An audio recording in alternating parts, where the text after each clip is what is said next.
Ready, begin. Allegiance to the flag of the United States of America, to the republic for which it stands, one nation Under God, indivisible, with liberty and justice for all. Good morning. Welcome to the Board of Commissioner meeting. Today is October 15th, 2025. This meeting is a public forum, and we have a call-in option. The meeting is being video and audio recorded. If you wish to speak to the board, please come to the podium and state your name and address for the record. And please keep your comments under 3 minutes. And if you're speaking on the behalf of others, make sure that you let us know that.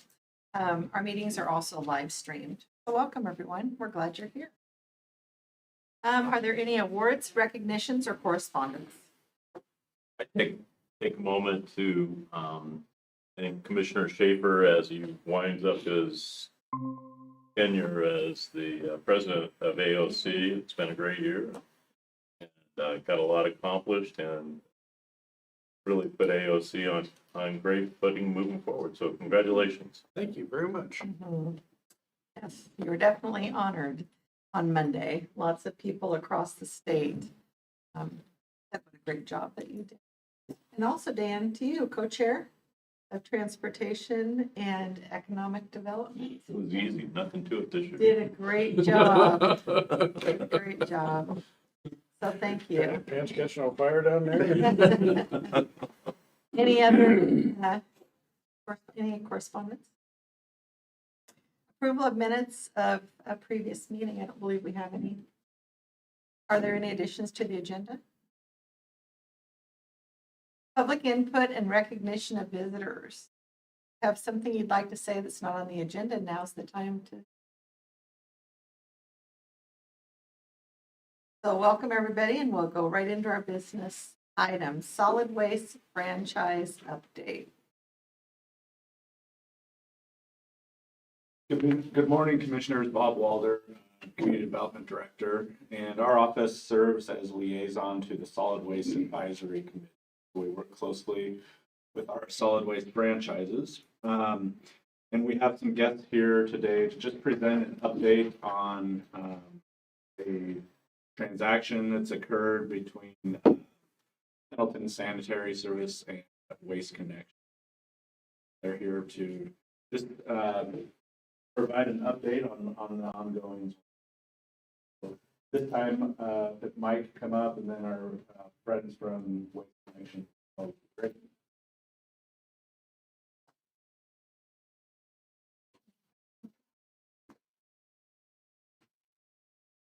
I assume you've seen my letter to the Solid Waste Committee and to this body. We need your name. Your name and address. Yeah, understood. Mike McHenry, P.O. Box 1405, Pendleton, Oregon. I assume this body has seen my letter to both the commissioners as well as the Solid Waste Advisory Committee. You're all familiar with Pendleton Sanitary Service, what we do. I chair the Solid Waste Advisory Committee as well. And we have entered a transaction with Waste Connections US for sale of Pendleton Sanitary Service in a stock sale. So the entity will remain the same. The name will remain the same. Only the ownership of the entity will change, which, as I understand, does not require transfer of the franchises. But wanted to let you know where we are, what we're doing. And Waste Connections, as you well know, already has franchises in Umatilla County and Hermiston area, is a very responsible steward in recycling, is up on the RMA, all the things coming at us and the changes, which will be coming through the Solid Waste Advisory Committee. We'll have a meeting first part of November regarding the new service, the curbside commingled we've talked about so much, and rate setting for that service as well. Great family for sure. Thank you. Mike, you've just done an amazing job. You guys have huge shoes to fill. As you know, we have a big microscope. See you in action. Quality and service and continuation of services incredibly important to us. Level of service, type of service, all of that. Anyway, congratulations. Thank you. I appreciate it. To everybody involved. Thank you very much. I kind of echo what Commissioner Doran just said. You've been a staple in this community for 40 years plus. Wonderful. Yeah, and 44. you and your family have done great service to this community, and you will be sorely missed. I dreaded this day for a while, and but I'm excited that it's going to be in good hands. However, just like Commissioner Doran said, you've got big shoes to fill because they're fantastic, as you well know. So, but we're certainly going to miss you and your family. Thank you. I appreciate that. I would like to communicate that our management team, Denise Hodson, who's here, our general manager, our operations manager, Curtis Fisher, both who have between 20 and 25 years of tenure with the company, will still be in direct control. There won't be any change in staff. Derek will oversee my team. So the only transition really is me. Although, and You're going to stay on the committee. I correct. Okay.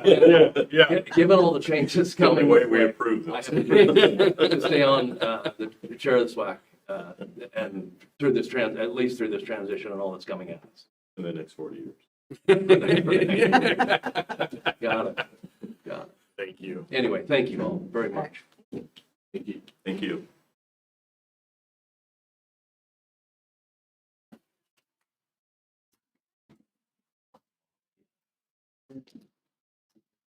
Solar sighting rules.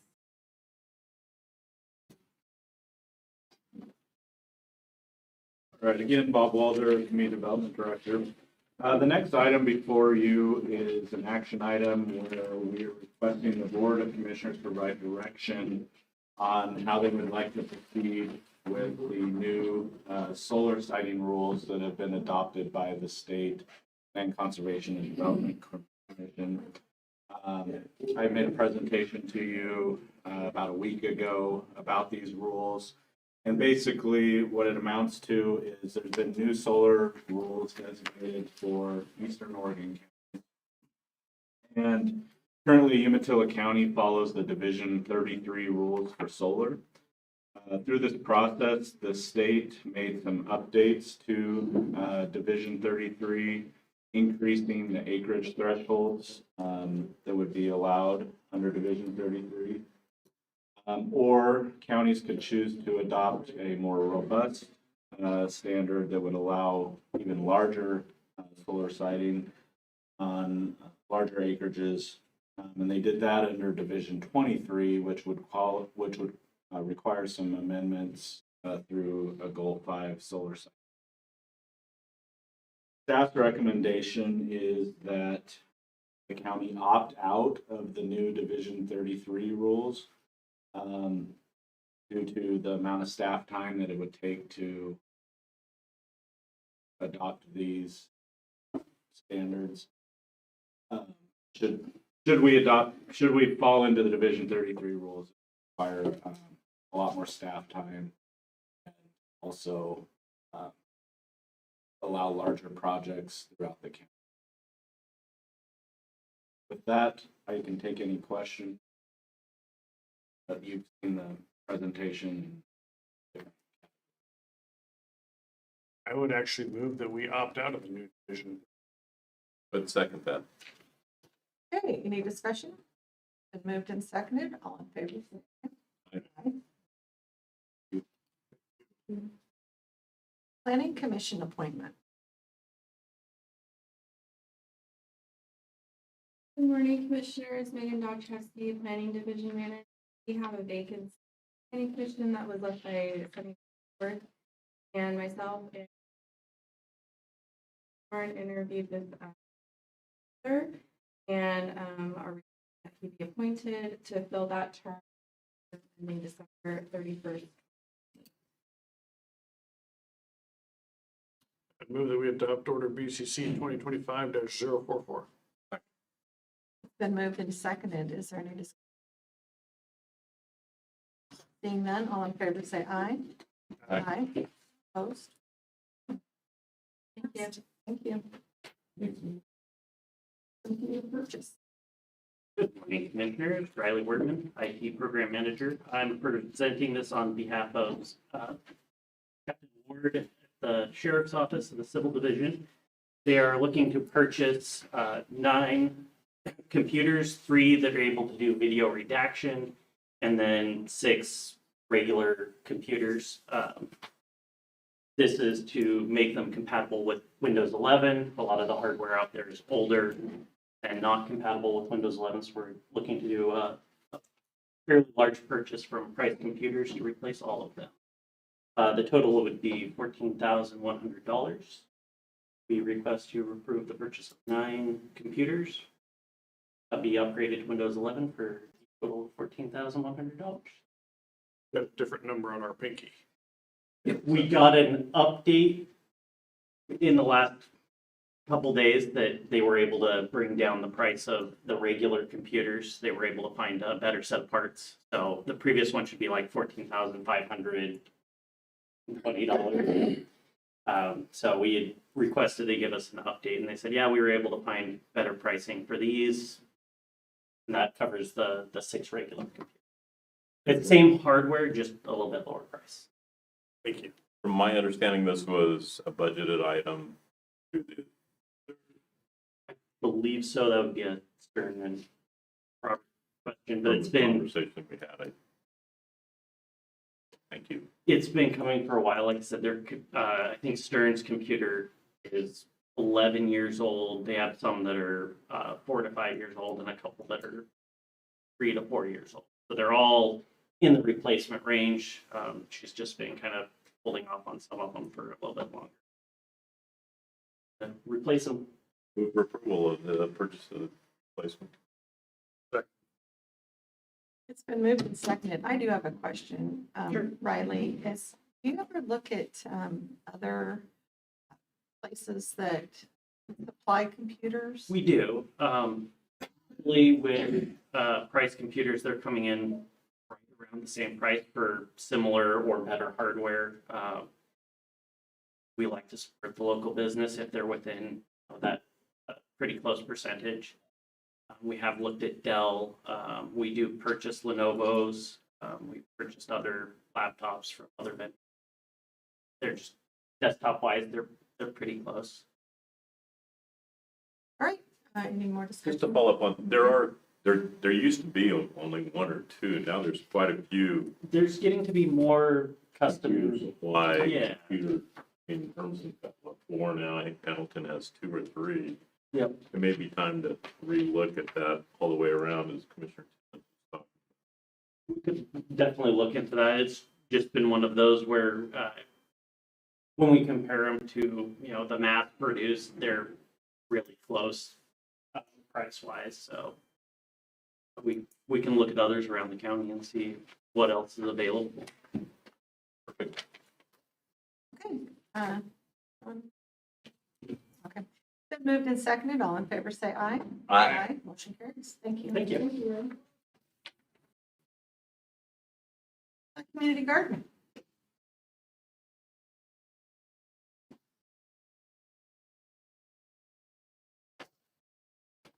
Morning, Commissioners. Joe Mara, Public Health Director for Umatilla. With me is Analia Cruz, who is our Healthy Communities Coordinator. What we've got for you today is we have been working with the City of Pendleton on some property to turn it into a community garden. With this is a lease agreement drafted by the City of Pendleton for having that work. We currently have a UNCCO share grant that we received that provides costs for the initial build-out development of the community garden. And we're looking for approval from the board for engagement in that lease with the City of Pendleton and really kind of authorization to take this further and keep this going. This is a ask that's come through our community health assessment and improvement plan process, which is a community-driven process that we repeat every 5 years. And this is a consistent ask as it touches on both outdoor activity, healthy eating, learning how to grow things, especially for folks who don't have access to this in the backyard. Analia from my office has really been doing the bulk of the work, putting a lot of this together. And so I'll say a few words of kind of how we got here and what we're looking at. and then we're happy to answer any questions that you have. I've just been working on this. This was an initiative that was produced by my predecessor, so. Oh, Analia, Your last name. Analia Cruz. So this was a project that was, started by my predecessor. We knew we had the property available, and since then, everyone has kind of been asking for this, initiative to go. So we decided to take it up again and be up the possibilities of that being, since it had been a few years, and the city was still up for providing that property for us. So we thought this would be a great opportunity to move that forward. And like Joe said, this has been part of our community health assessment. That stated this was from our assessment. I've been community members, but this was a good project to support those health needs that were addressed from the assessment or addressed from the assessment. So there has been a lot of thought and process through everything, and we've been working with the Master Gardeners Association, who has been a great support in this. So if there's other questions. I think this is a great effort. I have several questions. And I've seen these extremely successful. There's at least 3 that I can think of. Hermiston, one by Good Shepherd, one by the First Christian School, one by the apartment. Those are all community driven. So this is a county project. So if you have a few questions on that, this is the first one that we've seen county driven. But so you have secured grant funds for this first year. Is that the way this reads? For that initial build out, right? So the building of the beds, the setting up of the garden, functioning to start to function. And then you're working on a grant for the part-time contractor for next spring? Ideally, we would like to have a part-time contractor, yes, and that is something we are seeking grant funds for. We are also engaging with some different youth groups in the community. We have a lot of opportunities here for whether it's a volunteer type situations where the small amount of work, things like kept up, somebody who doesn't clean out their bed, getting some of those things cleaned out. We think there are some opportunities where we partner with some groups in the community to provide for that, but those are avenues we are still pursuing. And then kind of the other backup plan is that the city would pick up the cost of the That is something. part-time contractor through their resource. That is another avenue we are continuing to explore. It's something that if we can show the value is there and we think it can fit in well with some of their procedures, that's something we're going to continue to ask for. That is not something the city has committed to at this time. One place I did get a little confused is under B on the garden maintenance option, you talk about the Umatilla Master Gardeners. Are you talking about the Umatilla County Master Gardener programs through extension? Yes, that's correct. They're part of OSU. Right. So they have grant programs to fund these type of operations. Yeah, they have been supporting, so we have allocated or not, but we have 3 different grants that they are planning to apply on behalf of us because we are a nonprofit and those grants are going to be for. So that is something that they've discussed and they've brought to their board and they are willing to apply for those grants. Already applied to one of them. So that is something that they're supporting us. And I'm glad to hear that. They also have grants through campus too, through the Master Gardener program. So I don't know why they wouldn't actually participate even. And so looking at your budget, the $1,500, that's from those grants that you were looking at through the Master Gardener. That one specifically for the EOCC. And the other 3 we're looking at is the Amazon grant, the Pendleton Trust Fund, I believe one other one. So that's a different set of money. Like the In Community Service AWS one. Yeah, correct. Um, So the 15,000 is the money that we already have secured.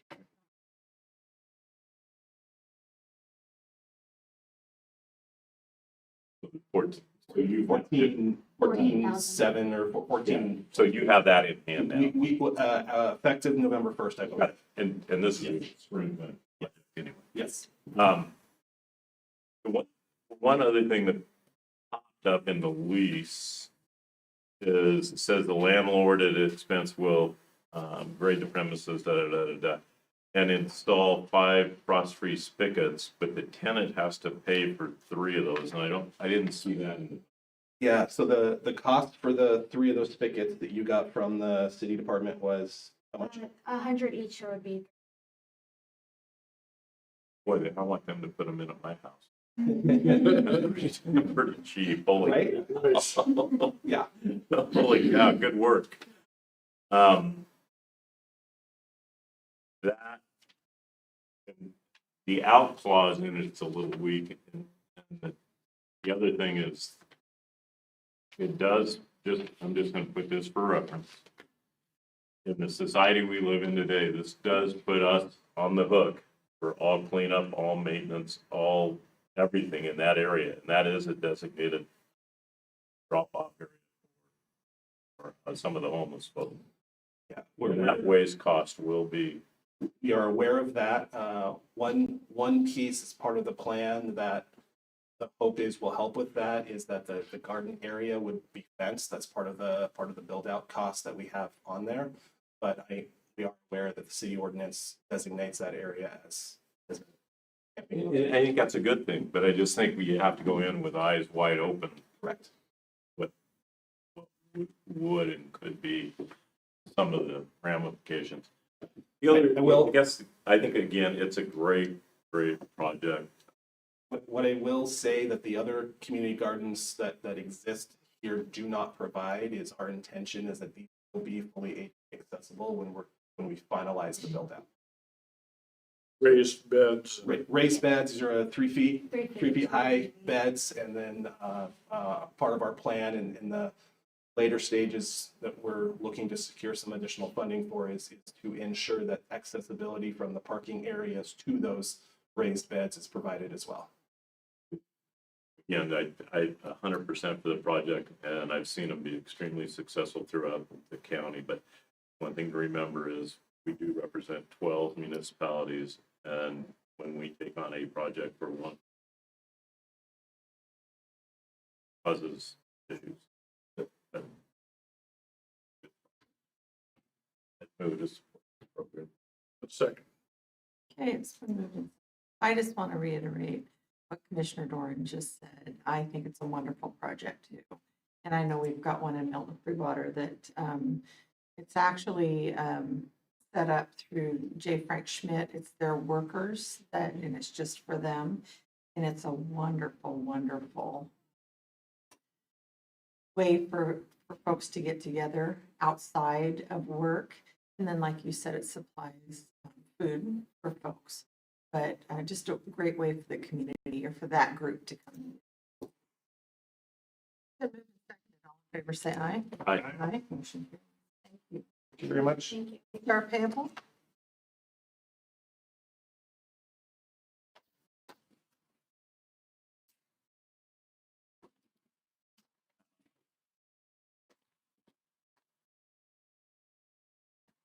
This payable is before the board because the dollar amount, it is to State Corporation, and this is for some claims that we get paid will not be on our experience rating. And so the request is to pay safe the amount of money listed in the. Move approval. Second. Been moved and seconded. All in favor, say aye. Aye. Aye. Motion carries. Supplemental budget.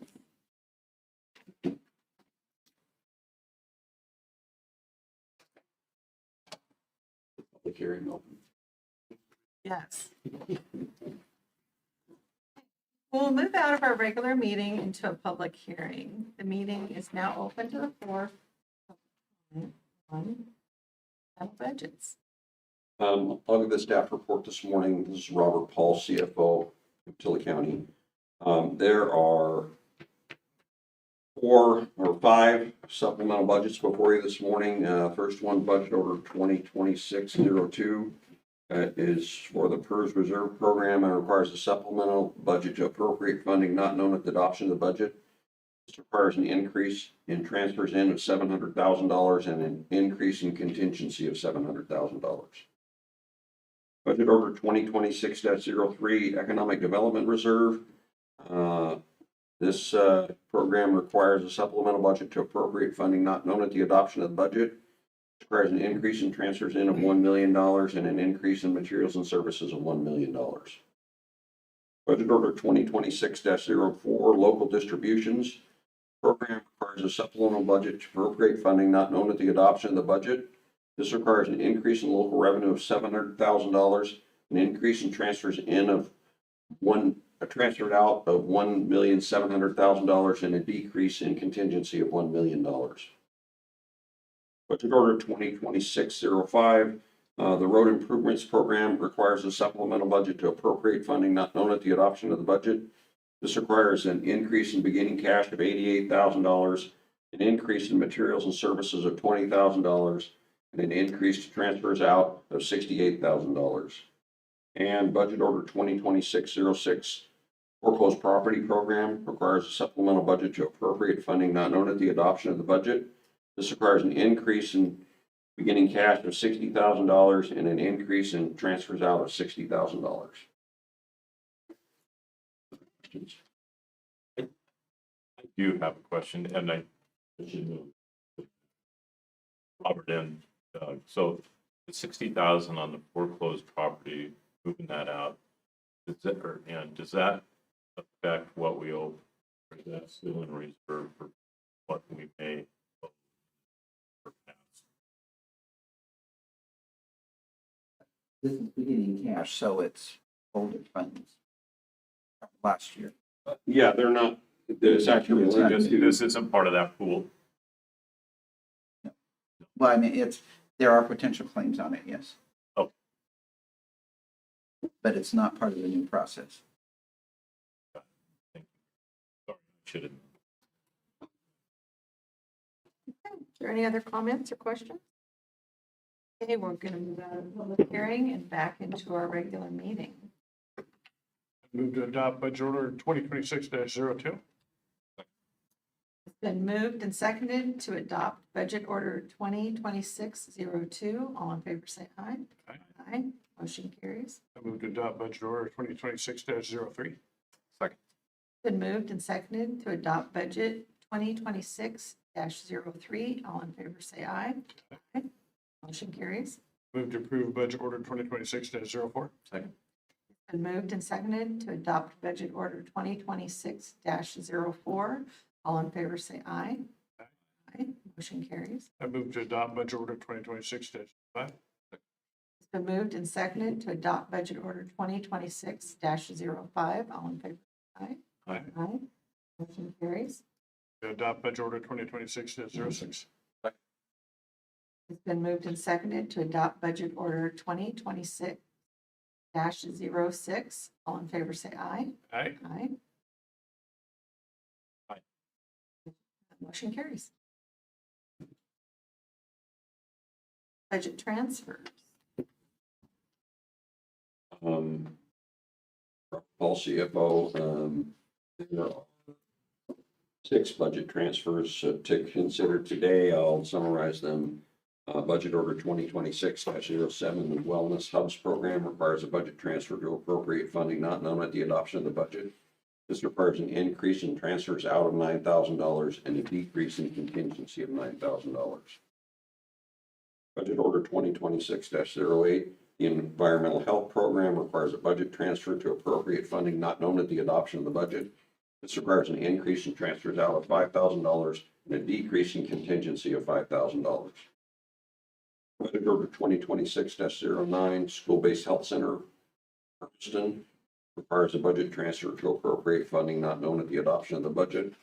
Requires an increase in transfers out of $19,000 and a decrease in contingency of $19,000. Budget order 2026-10, On-Site Septic Program requires a budget transfer to appropriate funding not known at the adoption of this budget. This requires an increase in transfers out of $8,000 and a decrease in contingency of $8,000. Budget Order 2026-11.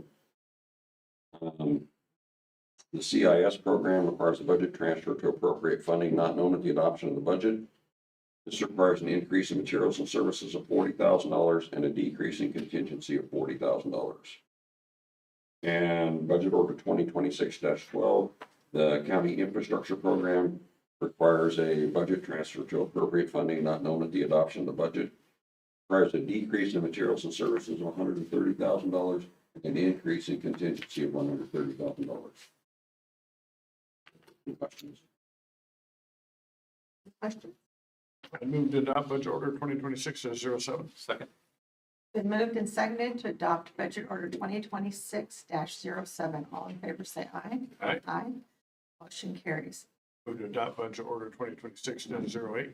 Been moved and seconded to adopt budget order 2026-08. All in favor, say aye. Aye. Aye. Motion Move to approve budget order 2026-09. been moved and seconded to adopt budget order 2026-09. All in favor, say aye. Aye.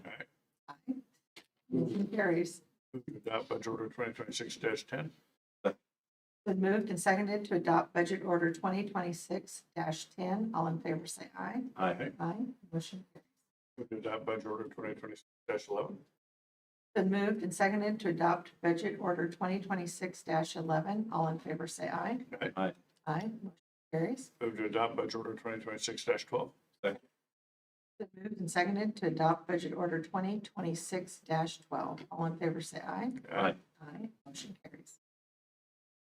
Thank you. Thanks, Paul. Board meeting schedule.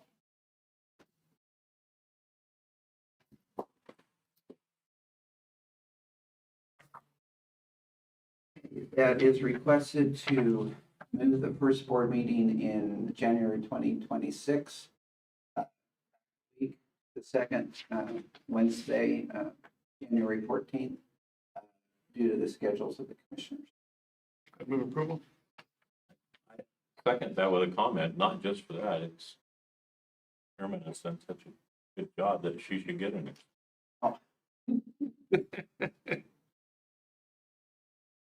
Any more comments?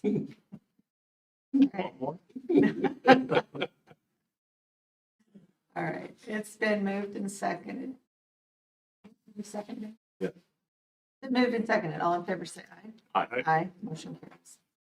Thank you. Hines Aggregate. Okay, this and the next item are our land use hearings scheduled for 10 o'clock. Recess until 10 o'clock. We'll recess until 10 o'clock.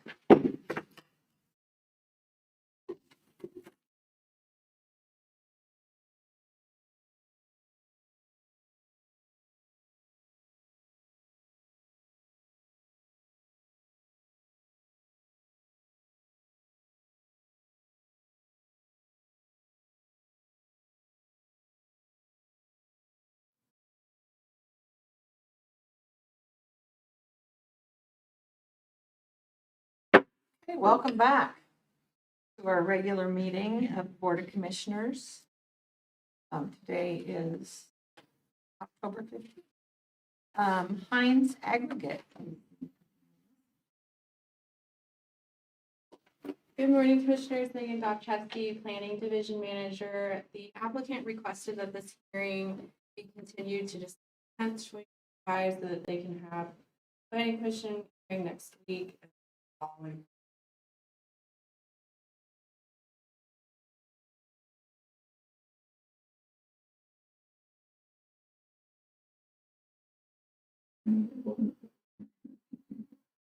Okay.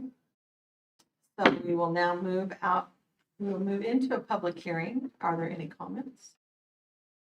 It is a request to have this continued to December 10th. 10 a.m. We've moved to have it request, or we have been suggested that we move it to December 10th At 10 a.m.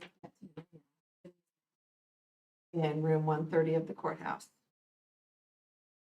Public hearing.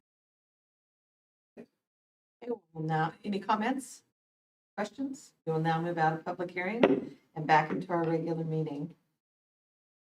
Move to approve moving the meeting to December 10th to 10 a.m. in this room or whatever room designated it. Then moved and seconded. All in favor, say aye. Aye. Thank you. Motion carries. The reason I did that, Megan, is because right now we're in flux on what rooms to be using. Oh, okay.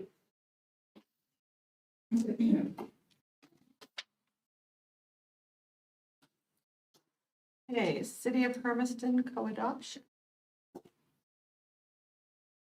Good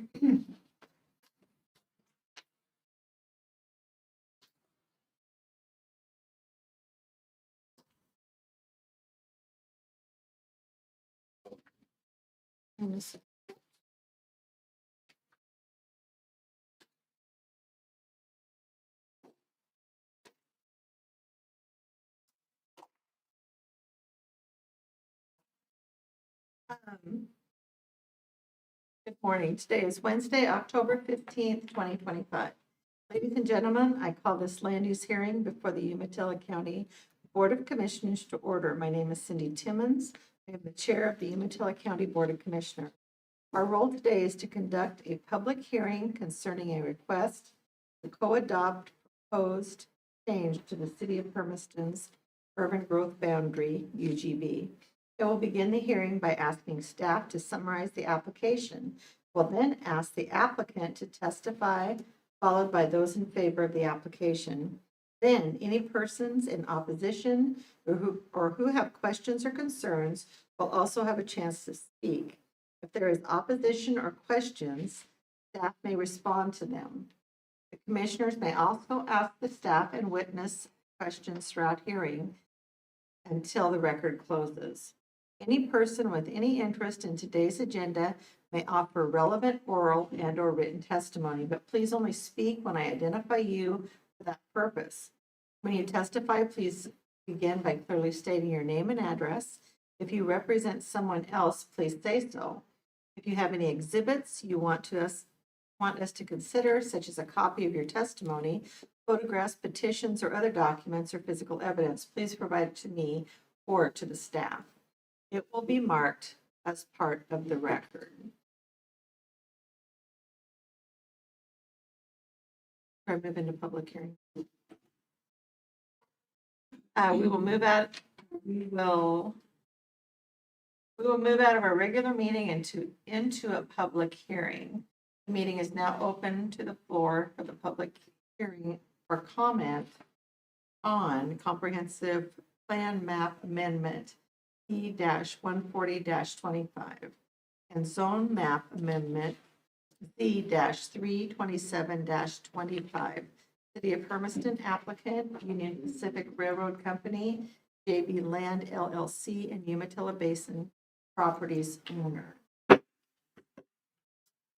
now call for abstentions, bias, conflict of interest, declaration of ex parte contact, or objection to jurisdiction.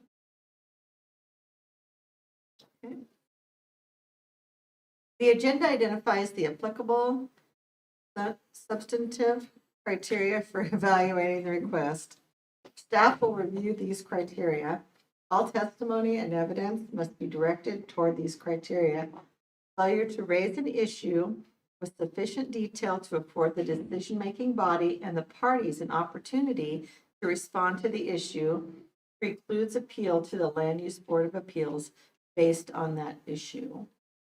I now call for staff report.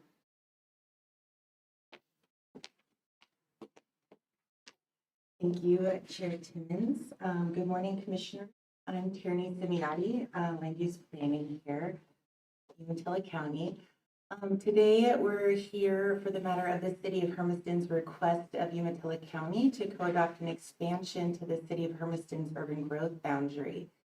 The approximately 810 acres proposed for inclusion are located south of East Feethville Road, north of the existing feed canal, and between South Ott Road and Oregon Highway 207. The subject property is identified as tax lots 1800, 1900, 2500 on Assessor's Map 4 and 28. tax lots 200, 500, 600, and 700 on Assessor's Map 4 and 2827, and tax lot 100 on Assessor's Map 4 and 2828 are located directly south of the city of Hermiston's city limits and immediately east of the Stanfield urban growth boundary.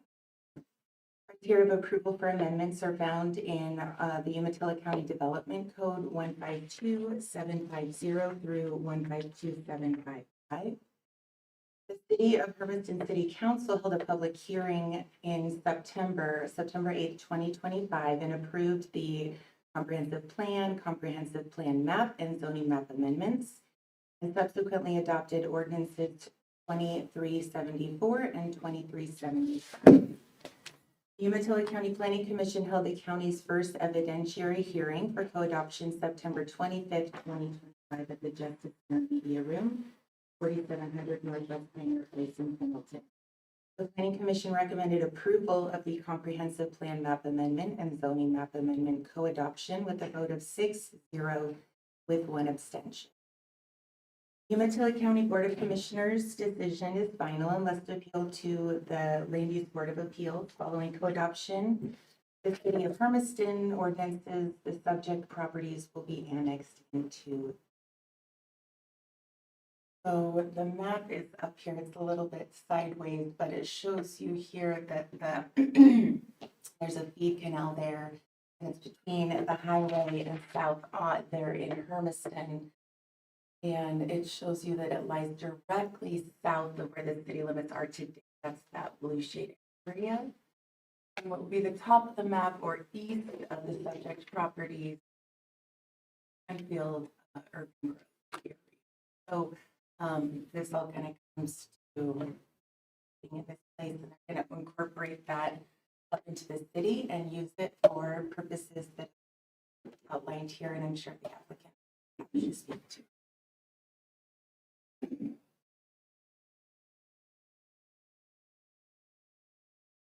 And then we have the applicant and there's today. Thank you. Thank you. Okay, now call for proponents, applicant, and the representative.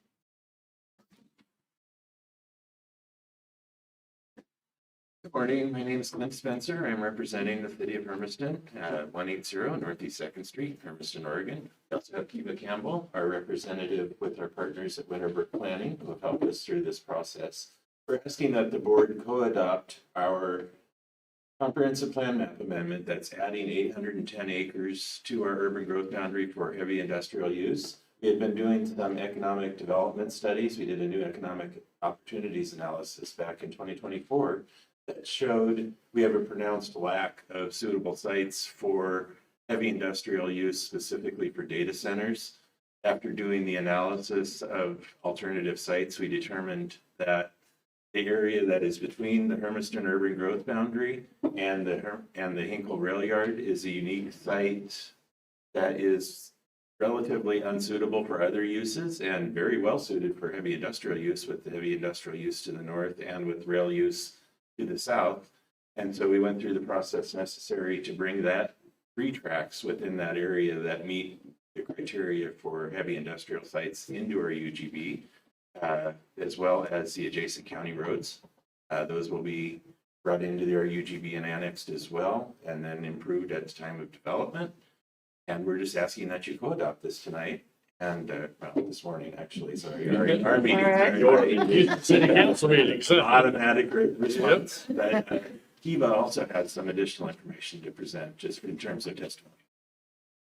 Morning, Commissioners. Kiva Campbell with Winterbrook Planning at 610 Southwest Alder Street, Portland, Oregon, 97205. I think I have a PowerPoint. Pull that up, but I'm just going to provide a little more context on the process we've been going through. Winterbrook Planning has been working with the city of Hermiston for close to 2 years now. And I believe my colleague Jesse Winterroad is also online, who is working on this process for those full 2 years, as well as the engineers who have worked on the project, supporting the public facilities analysis. This is what happens when we're missing our executive assistant. So No worries.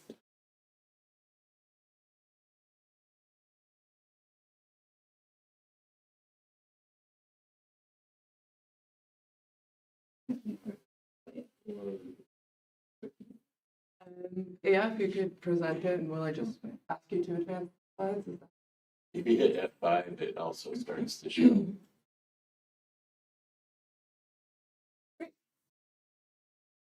And so I think we can move into the next slide.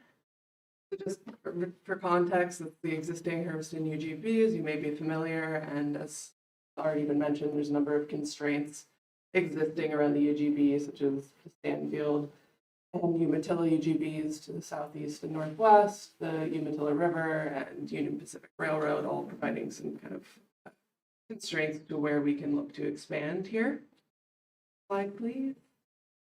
And so the basis for this proposed UGB expansion is the 2024 Economics Opportunities Analysis, which was undertaken by Johnson Economics. Yeah,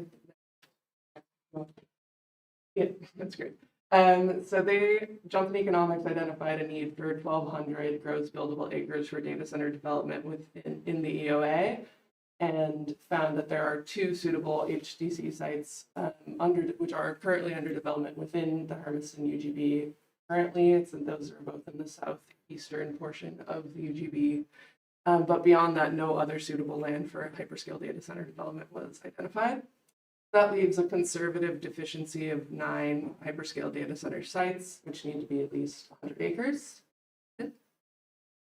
So to identify the appropriate area to expand the UGB, we applied our study area, which was a mile radius around the existing UGB, which extends out to 1.5 miles in exception areas. And you can see there's a significant amount of exception area around the Hermiston UGB already, with a lot of rural residential to the north and industrial as well in the north and the south. That's the gray lines, with industrial in the yellow is rural exception area. That's the study area we looked at, and then we applied the hyperscale data center site characteristics to assess where could these sites possibly go. Given the scale of these sites, we need to be looking for tracts of 100 contiguous acres after the removal of constrained land. And they need to be, again, contiguous, so not interrupted by road or railway or water body. They need to be relatively flat with a 5% max speed outside of special flood hazards, and particularly important with a 200-foot buffer from any residential zoned parcels adjacent, to just kind of try to reduce conflicts with those more sensitive neighboring uses. And then they need to be serviceable, so in proximity to existing Hermiston urban services to into. So when we applied these site characteristics, we found 6 possible tracts. We're calling them tracts because they serve multiple sites. With 2 in the east, you want to need 2, 1 in the west, and 3 in the south. That all met those hyperscale data center characteristics. And from there, we applied the Goal 14 UGB expansion priorities. So the first priority for expanding UGBs is exception land, and one of the identified tracts, S2, which is in the center on the south side. It's a little bit hard to distinguish there. It's existing exception land, that's industrial exception land. The second priority is marginal land, which there is none here. And the third priority is land that's not predominantly high-value farmland, and fourth priority is predominantly high-value farmland. So with the remaining 5 tracts that are not exception area, we applied a soils analysis to determine their farm value, or the value of the farmland. So E1 and E2, the eastern sites, were found to both be class 2 higher value, predominantly high value soils. And the remaining tracts were all class 4 lower value, predominantly lower value farmland. So for those reasons, we discounted the eastern tracts at the time as being higher value, and also discounted the western tract due to its location across the Umatilla River. There's no existing bridge in that area, just difficult to service. So that left us with our proposed area, the next slide, which are the 3 southern tracts, S1, S2, and S3 is the most logical for expansion at this time. We can provide 5 suitable hyperscale data center sites across these 3 tracts, which doesn't meet that full 9 site deficiency, but we consider this kind of the 5 suitable immediate need sites, and are approaching this as kind of a proof of concept. So the idea is that we bring in this land as the most suitable at this time and see how they develop out, because this is all a bit of a new changing world. And if they develop out quick as they're expected to, we can come back and go through the process again to meet that remaining, or to meet the need for the remaining 4 sites. In this site, or this proposed area was considered the most logical because of not only the Goal 14 priorities analysis, but also it's surrounded on all sides by industrial exception areas. So taking this land into the UGB isn't, touching a lot of new agricultural and farmland at this time. It's prioritizing taking an area that's already surrounded by industrial exception land. And the proposed zoning on the sites is to be industrial, again, heavy industrial zoning with a hyperscale data center overlay, which means that these sites can only be developed out at this time for hyperscale data centers. That's a requirement as we're bringing it in for that specific need. So if the city did want to use it for other purposes in the future, if they didn't develop out as expected, they'd have to go through subsequent land use processes to show other need and change the zoning. So we're here today to request your co-adoption of the amendments to the Hermiston Comprehensive Plan, as well as the land use regulations and zoning designations as part of the JMA, and also because we're annexing the land and the county has comment and review in the annexation. Part of it, the annexation, the JMA annexation requirements is showing that it's serviceable and can have orderly growth. So we undertook a conceptual plan and a public facilities analysis to support that. On to the next slide, please. This is the conceptual plan we put together with McKenzie Engineering. This is, again, just conceptual, but it shows how these sites might develop out, just to show kind of the scale of development and the logic behind why this much space is needed. A site is considered 4 buildings, which is approximately 200,000 to 250,000 square feet of building, so about 1 million square feet of building per site. And then on top of that, there's need for stormwater improvements, substations, power line easements along Feedville Road, and then working with the existing constraints on sites, which are wetland areas and existing easements, power line easements, feed canal access easements. So that kind of shows how these sites could develop out and the reason behind their scale. And the next couple of slides are all just the public facilities analysis. I won't get into too much details on this, but essentially we found that there are services available in proximity. There is a significant amount of public improvements needed, but that will be covered at the developer's expense, and that includes water line extensions, move slide, sewer line extensions, and intersection improvements and corridor upgrades. And then, slide, please. So again, we'd ask for your support. Could you go back to the water line slide, Yep. please?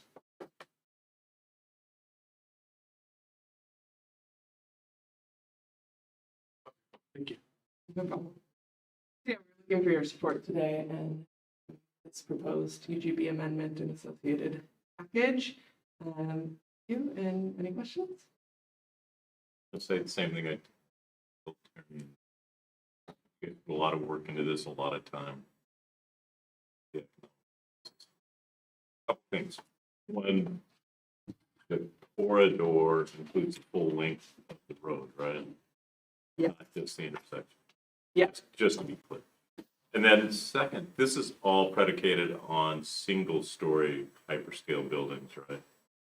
That is the current plan, yes. That is, I mean, that's, Are they- I just wanted to make sure that that's what this is based Are they able to put a second story on, or are they just gonna? They will, which I can hear. on. Yeah, go ahead. They would be able to go 2 stories. The building height in there in our zone would accommodate additional up to that.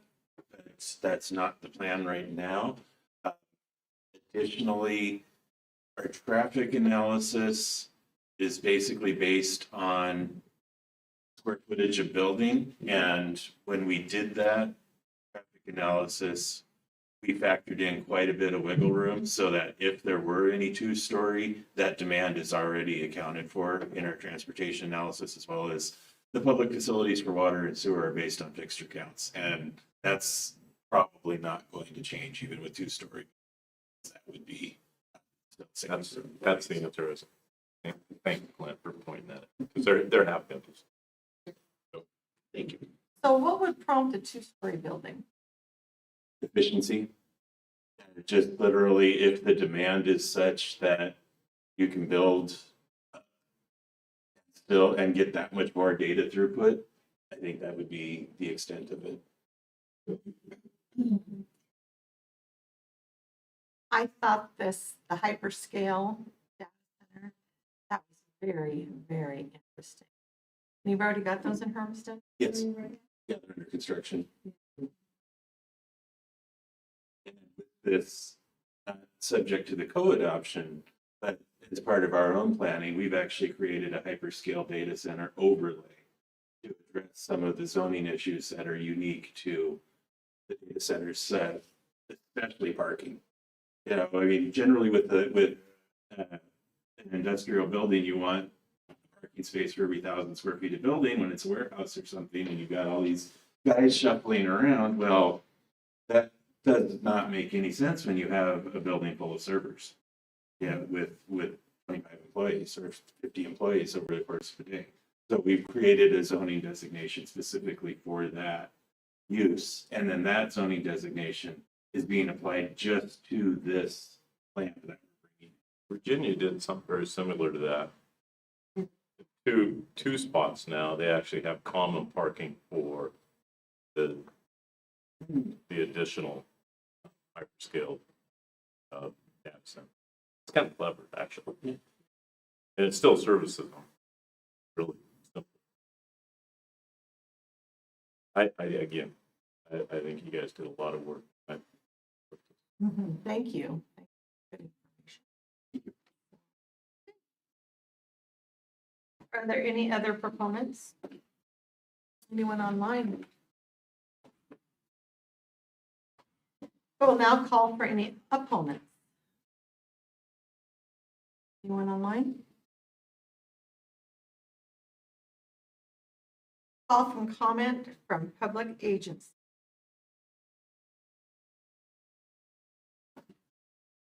Call for rebuttal. Proponent's opportunity to rebut testimony. Okay. Call for request for a continuance or to keep the record open. Okay, and we'll now close the public hearing. Deliberation and decision. I would move for approval the expansion of Hermiston's UGB as presented by staff and by the city of Hermiston. Second. Moved and seconded. All in favor say aye. Aye. So we adopt the findings. Thank you. Thank